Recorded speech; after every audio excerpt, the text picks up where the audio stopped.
एका घासामध्ये खाऊन टाकतील असा मऊ लुसलुशीत पोह्यांचा नाश्ता मुलं तर फार फार आवडीने खातील। आणि हो, याला तुम्ही पिकनिकसाठी किंवा डब्याकरिता लवकरात लवकर बनवून देऊ शकता।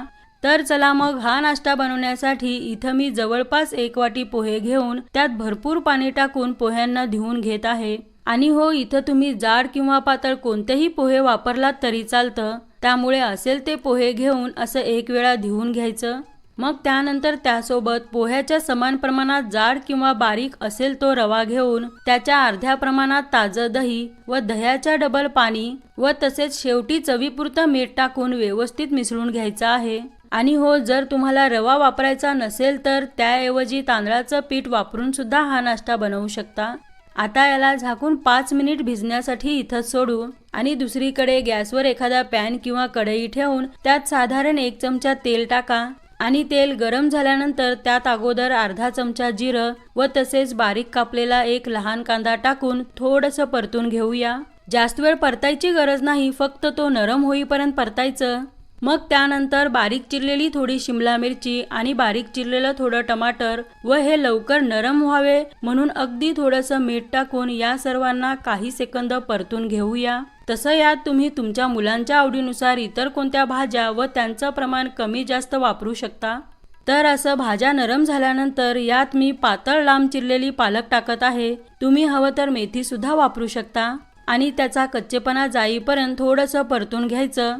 मग त्यानंतर त्यात चिमूटभर हळद व अर्धा लहान चमचा लाल तिखट आणि अर्धा लहान चमचा धनेपूड व तसेच थोडा गरम मसाला टाकून अगदी काही सेकंद परतून घेऊया। हा नाश्ता मी मुलाच्या डब्यासाठी बनवत असल्यामुळे हिरवी मिरची न वापरता लाल तिखट वापरला आहे, हवं तर तुम्ही वापरू शकता। आता याला गॅसवरचं काढू आणि बाजूला ठेवूया आणि आपण जे पोहे व रवा भिजायला ठेवलं होतं याला मिक्सरच्या भांड्यात टाकून घेऊया आणि टाकल्यानंतर त्यात साधारण अर्धी लहान वाटी पाणी टाकून याला वाटू आणि डायरेक्ट एका भांड्यात काढून घेऊ। जर तुमचं वाटलेलं मिश्रण घट्ट असेल तर गरजेनुसार त्यात पाणी टाका। आता यात भाज्यांचं मिश्रण टाकू आणि मिसळून घेऊया। तर यात आपल्याला इतर काही टाकायची गरज नाही, म्हणजे की इनो सोडा न टाकता फक्त असं धिरड्यांसारखं मध्यम पातळ मिश्रण बनवून घ्यायचं आहे। तर चला आता आपण नाश्ता बनवून घेऊया।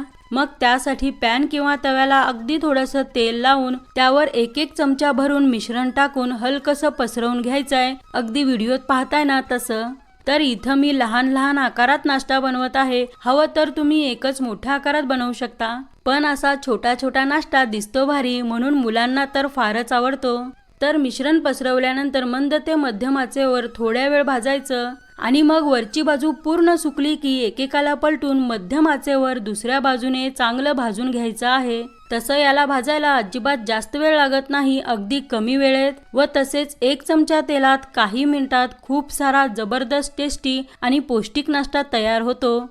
तर तुम्ही बघू शकता दोन्ही बाजूनी आपला नाश्ता छान भाजलाय आणि रंग पण पहा किती सुंदर आलाय। मग असा खूपच हेल्दी आणि फारच चवदार नाश्ता कोणत्याही आवडीच्या चटणी सोबत किंवा लोणच्या सोबत किंवा काहीच नसेल तर टोमॅटो केचप बरोबर एकदा बनवून घरच्यांना खाऊ घातलात ना, सर्वांना इतका आवडेल की यालाच सारखं बनवण्याचा आग्रह करतील हे नक्की।